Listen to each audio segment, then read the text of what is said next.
In this short video, I'd like to describe the Fishbowl strategy for student discussions.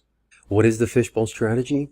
Well, it's a strategy that uses groups to facilitate the development of discussion and listening skills in students.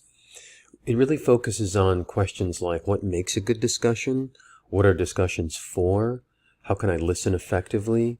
The Fishbowl technique is effective in live sessions because it requires less movement in and out of discussion groups.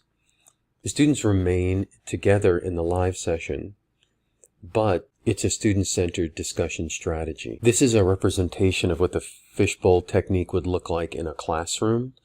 Essentially, you would arrange the chairs so that a group of students sits in a center ring, another group remains in an outer ring. This P indicates participants in the discussion, and the O indicates observers. So these four students would be discussing, the rest of the class would be observing the discussion. Students would rotate in and out of the discussion, alternating between being participants and observers. I'd like to talk about what to do before, during, and after the Fishbowl. Before the Fishbowl, the student should review a piece of content, a text, an audio, a video, and this will be the central text of the discussion. This is what they're going to talk about. You want to develop and share a set of questions so that the students will be prepared to discuss them. The questions should be dependent upon the text that they've reviewed, the movie, the podcast, the reading, the book chapter, but the questions should be open-ended. So they're going to range from knowledge questions to synthesis questions. You want to have questions like, what did you notice? What did you think was important? What stood out for you? What resonated? But as the discussion develops, you want to ask questions like, how would you improve this? How would you solve this problem? It's important to remember that all discussions are not arguments. The students are not discussing to win or to convince, but really to try to develop a shared understanding and to effectively articulate their own positions and ideas. During the Fishbowl, you want to select a few students to start. Depending on the size of your class, that number will vary. You want to explain that everyone will rotate through the Fishbowl, so that even if you're starting as a participant or observer, your role in the discussion will change.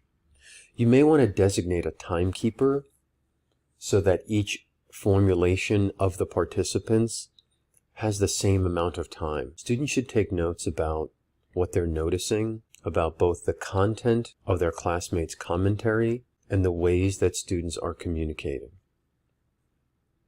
The first few times you employ this strategy, you should act as the facilitator asking the questions. But if you employ this strategy repeatedly, you can ask students to be facilitators. Students can even be asked to develop the questions for the discussion and share them with each other prior to the Fishbowl.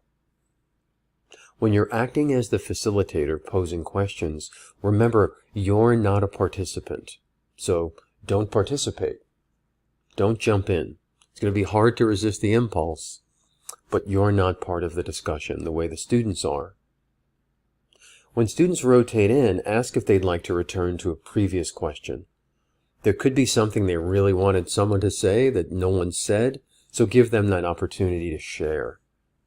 It's important to remember to give the discussions time to develop. When all students have rotated in and the discussion concludes, divide the students now into small groups to reflect upon the experience. You can move them into discussion groups in the live session. Avoid focusing on agreement or disagreement. Instead, have the students focus on whether they felt they participated effectively and why.